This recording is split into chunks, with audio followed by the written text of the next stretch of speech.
मैंने राष्ट्रीय मानवाधिकार आयोग को शिकायत भेजकर कार्रवाई की मांग की है। वो जातिवादी है, वर्दी के अंदर टोटल जातिवादी मानसिकता है। मैं गारंटी दे रहा हूँ यूपी के अंदर अभी कांवड़ स्टार्ट हो जाएगी, फूल नहीं बरसेंगे। जो कांवड़िया उपद्रव करते हैं ना मेरठ के अंदर, जहाँ जहाँ कांवड़ वाले जाते, जो तोड़ फोड़ करते हैं, लोगों को मारते हैं, पर लोगों को परेशान करते हैं, मैं इनका सिंघम का चेहरा जब देखूंगा, जातिवादी मानसिकता, कि अगर ये लॉ एंड ऑर्डर को संभालना उस टाइम आपने एक आदमी को कस्टडी में ले लिया, तो कस्टडी में तो उसकी सेफ्टी होती है। आप कस्टडी में आप जाते हो सिंघम की तरह, जैसे सिंघम होता है ना, जैसे डॉन हो, बाहुबली हो, सिंघम हो, आप जाते हो और कितना ताव है। आप उनके चेहरे का भाव देखो ना, तो चेहरे पे आप साफ झलक रहा है कि एक समुदाय से कितनी नफरत है, कितनी कुंठा है, कि मैं भी जाऊंगा और सीधा जाके उस पर थप्पड़ मारे वाला कर दूंगा। और एक करा भी उन्होंने, और जिस तरीके से उन्होंने बचाव में अपने आए और बचाव किया, मीडिया भी बचाव कर रही है। मैंने देखा ये जो स्टीम मीडिया बचाव कर रही है कि जी वो तो सुसाइड कर रहा था, उन्होंने सुसाइड को रोका और रोकने के बाद उन्होंने थप्पड़बाजी की। अरे भाई, वीडियो वायरल हो गया, तमाम वीडियो वायरल आ रही है कि पहले थप्पड़ मारे हैं, उसके बाद में उन्होंने सुसाइड की बात करी है कि मेरी बेइज्जती हुई है, मैं वकील हूँ, मेरा जो संविधान का अधिकार है उसका हनन हुआ है नहीं, और मुझे जीने का अधिकार नहीं है, तो सुसाइड की बात करी है। नमस्कार, मैं ओमदेव। आज हम हैं दिल्ली में, हमारे साथ हैं डॉक्टर जितेंद्र कुमार गौतम जी। गौतम जी, उत्तर प्रदेश के मेरठ में जो मामला प्रकाश में आया है, एसएसपी के द्वारा जो लाठीचार्ज किया गया है आंदोलनकारियों पर और जो जेल में डाल दिया गया है फिलहाल सभी जो आंदोलनकारी है, तो पूरे मामले को आप किस तरह देखते हैं सर? एक मानसिकता होती है वर्दी के अंदर, और ये उन्होंने दिखा दिया कि जो ब्राह्मण, जो लोग पहले भी अंग्रेजों ने कहा था कि जो भी ब्राह्मण हैं उनमें न्याय करने की क्षमता नहीं होती है। तो ये जो वर्दी जो पहनी है एसएसपी साहब ने, वो कानून के दायरे में, संविधान के दायरे में वर्दी है, और संविधान की कसम भी खाई होगी कि मैं जाति धर्म देख के न्याय नहीं करूँगा। लेकिन सवाल ये है कि वो एक जाति के नाम पे वो एक पूरे समुदाय को गाली देना नहीं, एक आंदोलन होता है, पीसफुल आंदोलन होता है। देखिए हमारे देश में, हमारा देश नहीं पूरी दुनिया आंदोलन की धरती रही है। जब जब किसी को कानून से न्याय नहीं मिलता है, सरकारों से न्याय नहीं मिलता है, तो जो मजबूर आदमी है, कमज़ोर आदमी है, वो रोड पे आते हैं, अपनी बात रखते हैं, समाज को वो एक तो मैसेज देते हैं।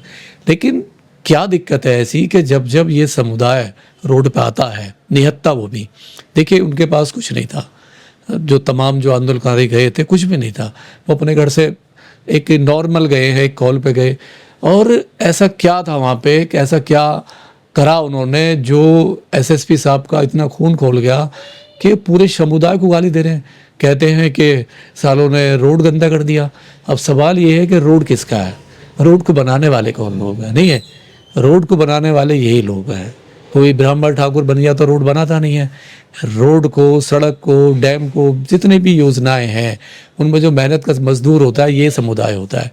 ऐसी घटना तो मध्य प्रदेश के दतिया में हो गई है, जहां पर एक पॉलिटिकल मैटर में लोग वहां सड़क पर आ गए, करीब 25 किलोमीटर तक हाईवे जाम हो गया था, आम लोगों को दिक्कत हुई, पुलिसकर्मियों पर वहां हमला हुआ, ये नेताओं ने जो है हमला कराया। लेकिन मध्य प्रदेश के दतिया में किसी भी पुलिसकर्मी ने वहां पर ऐसी कार्रवाई क्यों नहीं की? वो विरोध करने वाले वो भी अपर कास्ट के थे, जो विरोध किया ना उसमें नरोत्तम मिश्रा, उन्हें टाइटल मिश्रा लगा हुआ है।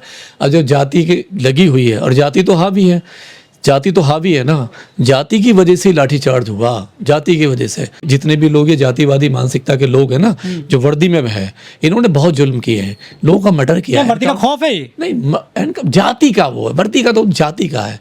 मैं कह रहा हूँ पूरे भारत तो रक्षा के लिए बनाई गई है, बता रहा हूँ, वर्दी तो डिफेंस है, रक्षा के लिए है। जुल्म जो मजलूम लोग हैं, गरीब लोग हैं, SC ST minority OBC general वाले भी हैं, अगर कोई अपराधी अपराध करता है और कानून उनकी नहीं सुनता है, तो पुलिस वालों का काम है लॉ एंड ऑर्डर मेंटेन करना, उसको न्याय दिलाना।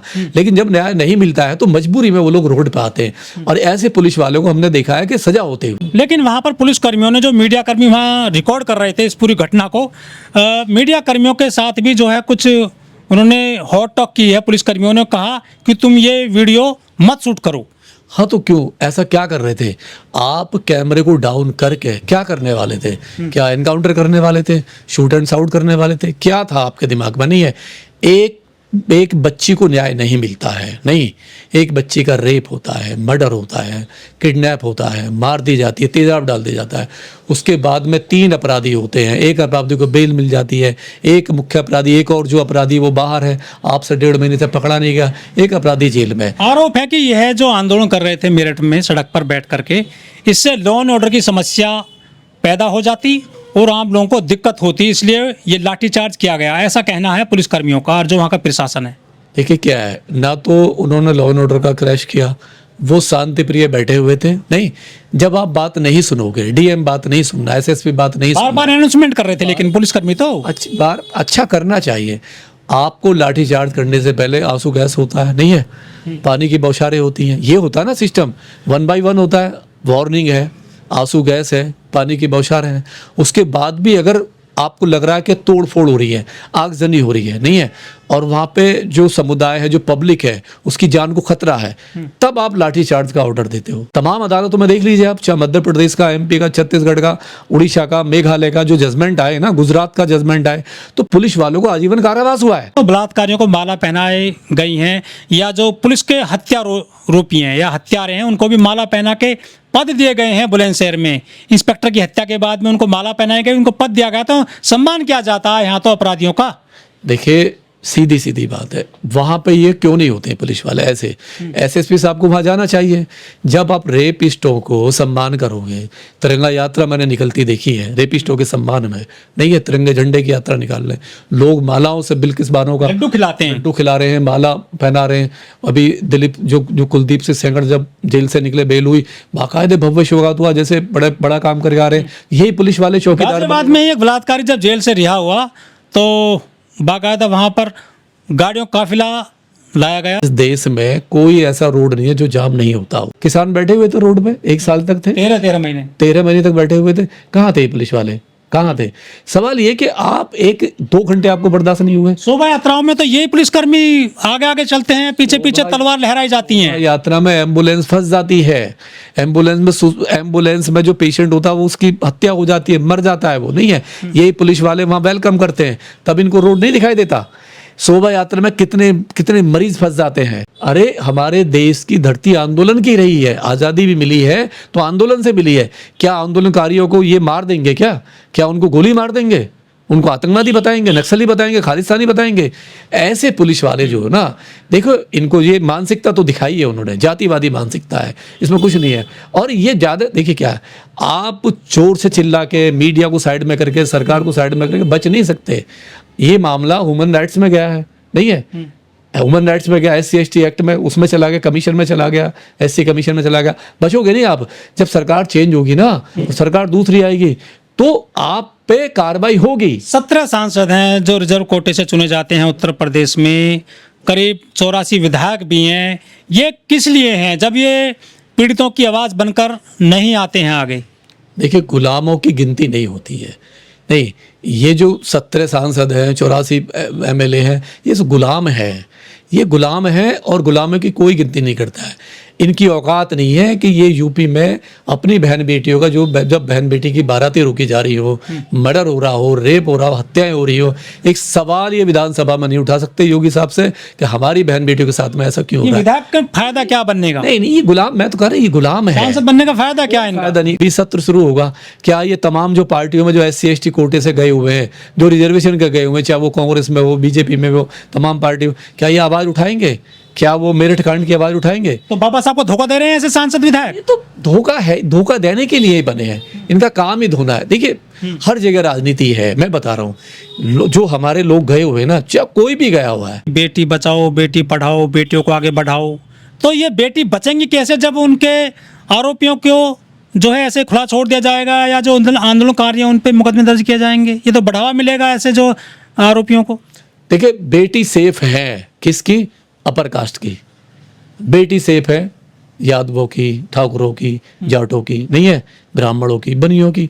मुझे एक एग्जाम्पल आप ये बता दो कि इनमें से किसी की भी बेटी की बारात रुकी हो, ब्रूटल तरीके, मतलब एक बता दो किसी को घोड़ी पे चढ़ने के उतारा हो, एक एग्जाम्पल मुझे दे दो। पूरे भारत में बारातें किसकी रोकी जाती हैं? जाति देखकर, वाल्मीकि की, धोबी की, नाई की, जाटव की, पासी की, इनकी। तो ये तो सीधा सीधा है, जाति देख के। तो बेटी अगर सेफ नहीं है ना, तो दलित की नहीं है, चाहे वो यादव हो, नहीं है, चाहे वो मुस्लिम हो, चाहे वो ठाकुर हो। अगर बारातें रोक रहा है तो वो जाटव की रोक रहा है, SC की रोक रहा है, ST की रोक रहा है। ये जो SSP हैं मेरठ के अविनाश पांडे, इन्होंने एक बयान और दिया है मीडिया में आकर कि जो मेरे समर्थन में हैं वो 1 पेड़ लगाएं, जो मेरे खिलाफ हैं वो 2 पेड़ लगाएं पौधारोपण अभियान में। तो क्या इनको ऐसा कोई राइट है? क्या ये प्रशासनिक अधिकारी हैं, डीएम है, एसडीएम है या तहसीलदार हैं जो पेड़ लगाने के लिए ऐसा अनाउंसमेंट कर सकते हैं, घोषणा कर सकते हैं? पौधे की अपील तो कोई भी कर सकता है, लेकिन उनको राइट है नहीं, ये देखना पड़ेगा। डीएम है नहीं है, क्या वो राज्यपाल है, क्या उपराज्यपाल या कोई मंत्री है नहीं है। आप एक क्रूर चेहरा दिखा के, सबसे बात है कि आप पूरी दुनिया में मैसेज जाता है कि एक आदमी वर्दी में भी जातिवादी है, जातिवादी मानसिकता है, उसको कवर करने के लिए, छुपाने के लिए पर्यावरण की बात करना। अचानक आपको पेड़ पौधे याद आ गए। अरे आप तो जजमेंट देते ना, वो ही रखते, बदलते नहीं। आप ये कहते कि जो मेरे सपोर्ट में है नहीं है वो तो फूल बरसाएं मुझ पे, और जो मेरे विरोधी हैं वो सड़क पे झाड़ू लगाएं। ये कहते ये ज्यादा अच्छा होता, क्योंकि आपकी मानसिकता तो जातिवादी है। जातिवादी चेहरा आपका साफ पूरी दुनिया ने समर्थन में आ गए हैं कुछ लोग उनके अभी भी। इस देश में मैं जब से सरकार ये आई है, बदली है 2014 से, मैं देख रहा हूं कि रेपिस्टों के समर्थन में रैलियां हो रही हैं नहीं है, अपराधियों के समर्थन में रैलियां हो रही हैं, बाबाओं के समर्थन में, जो बाबा रेपिस्ट हैं जेल बाबा में, इनके समर्थन में आ गए हैं। कुछ भगवादारी कह रहे हैं कि हम आपके साथ हैं। तो क्यों? ये तो एक नई परंपरा है। जो बाबा रेप कर रहा है तो तमाम बाबा उसके समर्थन में आ जाते हैं। आसाराम राम रहीम के समर्थन में भी है ना बहुत सारे, उनको जमानत मिल जाती है आराम से। रहीम तो जेल में ही नहीं रहा, जितना दिन बाहर रहा है। यही फॉलोवर हैं। आसाराम को आज भी वो रेपिस्ट नहीं मानते, यही फॉलोवर हैं। तमाम ऐसे बाबा जेल में उनको फॉलोवर मानते हैं। और अभी सबसे बड़ा एग्जांपल है कि ये साधु संत छोटी छोटी बात पर रोड पे आ जाएंगे, जरा सी बात पर रोड पे नहीं है, फतवा जारी कर देते हैं। भैया राम मंदिर में जो डकैती हुई है ना, चोरी हुई है, कहाँ है साधु संतों का, कहाँ है महामंडलेश्वर? क्यों नहीं आ रहे रोड पे? वो तो ईश्वर के घर में डकैती हुई है, और चोरी को तो चोरी होती है नहीं है। तो कहाँ हो आप लोग? आइए ना। उसमें भी लोग बचाव कर रहे हैं, कह रहे भगवान हमारा, पैसा हमारा। तो क्या ये जो मेनस्ट्रीम मीडिया है इसको सच्चाई पता चल गई है पुलिसकर्मियों की, जो इस तरह से खबरें चला रहे हैं? वो वर्दी वाला गुंडा बताया है एसएसपी मेरठ को। देखिए, जैसे इस स्ट्रीम मीडिया की छवि 14 साल में बिगड़ी है ना, खराब हुई है पूरी दुनिया के अंदर, और इसका जो ग्राफ है, जो रेटिंग है, सबसे नीचे आई है। ठीक है, तो कहीं ना कहीं इस बार इनको लगा, इस मीडिया को, कि अपनी जमीर जागा, अंतरात्मा जागी, और रेटिंग सुधारने के लिए है। और एक ठप्पा जो ना गोदी मीडिया का, एक गुलामगिरी का जो लगा, उसे हटाया है, कम से कम कोशिश करी है, और ये सच दिखाया। और एक चैनल ने तो लिखा, बड़ी, मैं तो उस चैनल की बड़ी कदर कर, या तो उसका लाइसेंस कैंसिल हो जाएगा, या हो सकता है उनको भी नहीं है अंदर का, उन पर भी ईडी सीबीआई के छापे डले। जिस तरह से कहा ना, वर्दी वाला गुंडा, जैसे फिल्मों में होता है, फिल्म भी आई थी वर्दी वाला गुंडा, तो उस चैनल ने बाकायदे वर्दी वाला गुंडा कहा है। तो अब क्या करेंगे सपोर्टर? जो हमारे जो एसएसपी साहब हैं, जो उनके सपोर्टर हैं, और जो बड़े बड़े ज्ञान पेल रहे हैं कि जी बहुत बढ़िया करा, तो क्या चैनल पर जाएंगे? नहीं, चैनल का विरोध करेंगे, घेराव करेंगे चैनल का। लेकिन एसएसपी साहब तो मंदिर गए और वहां पर शिवलिंग पर जल चढ़ा रहे हैं, फूल पत्ती चढ़ा रहे हैं। आखिर इसका लॉजिक किस तरह देखते हैं आप? देखिए, अब अगर ये मंदिर तो जाते होंगे, वो ऐसा नहीं है मंदिर नहीं जाते होंगे, उससे पहले भी जाते होंगे, वो जिस धर्म से आते हैं, जिस समुदाय से, मतलब पाप करे गंगा नहाए। लेकिन ये जो कैमरा लेके जाना है अलग बात है। नहीं, अपने जो तुमने अभी पाप किया है और तुम्हें पता है गलत हुआ है, अच्छी तरह पता है, उनको खुद पता है कि बदनामी उनकी नहीं, अपील करे लोगों से। हाँ, आप अपील पे आ गए, आप मंदिर जाओगे, आप अभी ये देखना, अभी भंडारा भी करेंगे। अभी हो सकता है किसी बच्चों को किताबें बांटे नहीं है, कहीं पानी की बोतलें बांटे नहीं है, कहीं पौधारोपण की बात करें, अभी पौधे भी बांटने शुरू कर देंगे, तो सारे काम करेंगे। अरे डरने की जरूरत नहीं है, सीधी बात है, आपने गलती की है, और गलती नहीं, जो आप ये सुधारने का मौका भी है। देखिए, क्या इससे पहले क्या था, मैं नहीं पता, कोई नाम भी नहीं जानता था ठीक से, लेकिन जो आपने किया है, आप सीधी माफी मांगिए और कहिए कि आगे से मैं वर्दी की जो कसम जो मैंने खाई है, जो संविधान की कसम खाई है, कि मैं जाति देख के न्याय नहीं करूंगा, मैं धर्म देख के न्याय नहीं करूंगा, जो भी कानून में होगा, जो भी कानून के लिए हो, मैं कानून को देख के बात करूंगा। रिटायर्ड एडीजी हैं प्रेम प्रकाश, वो इनसे मिलने चले गए पांडे जी से, और उनसे हाथ तक नहीं मिलाया पांडे जी ने। क्या करने गए पांडे जी वहाँ मिलने? मतलब पांडे जी से मिलने क्या करने गए? एडीजी साहब फ्यूज बल्ब है, पावर में तो है नहीं, सत्ता में तो है नहीं। और जब मैं गारंटी दे रहा हूँ अमदेव जी, अगर ये जब चेयर पे बैठे होंगे ना, तो उन्होंने कभी भी समाज का काम नहीं किया होगा, कभी भी नहीं किया। नहीं, इन्हें जरूरत क्या पड़ी थी उनसे मिलने जाने के लिए? तुम क्या, आप पट्टा पहन के जा रहे हो पार्टी का? नहीं, मैंने देखा एक पार्टी का पट्टा पहना, अब तो पार्टी में है ना वो, तो पार्टी की तरफ से गए। 2 पार्टी बदल ली, 1 साल में 2 पार्टी बदली, बीजेपी में गए बीजेपी में रहे ना। अब बीजेपी से आज़ाद समाज पार्टी में आए तो क्या साबित करने गए थे? आपकी तो उन्होंने सुनी भी नहीं, हाथ भी नहीं मिलाया, बैठा ठीक से बात भी नहीं करी, तो क्या साबित करने जा रहे हो आप? अरे आप मुखर होकर बात कीजिए, नहीं है आप मुखर होकर, जैसे आपका नेता करता है भाई, जैसे भाई चंद्रशेखर करते हैं मुखर होकर, आप वो बात क्यों नहीं कर रहे? क्यों वहां पे डाउन होकर बात कर रहे हो? अपराध किया है उन्होंने, नहीं है, और जेल भेज दिया है, जेल भेज दिया है भाई, जेल भेज दिया, बच्चों को उनको क्रिमिनल घोषित कर दिया है, गंभीर धाराओं में आपको वो कर, उन पे मुझे बोला गया मतलब कहावत है कि 100 जूते खाए तमाशा घुस के देखें। सीधी सीधी वो आप पूर्व एडीजी हो के आप एक एसएसपी के पास जा रहे हो, रिक्वेस्ट कर रहे हो और वो आपसे हाथ भी नहीं मिलाना चाहता, तो जातिवादी देखो, अरे आपकी जाति को तो झलक रहा है, नहीं है, उसे लग रहा है कि आपसे हाथ मिला दे तो हो सकता है कि उनको धर्म भ्रष्ट हो जाता, सीधी सीधी बात।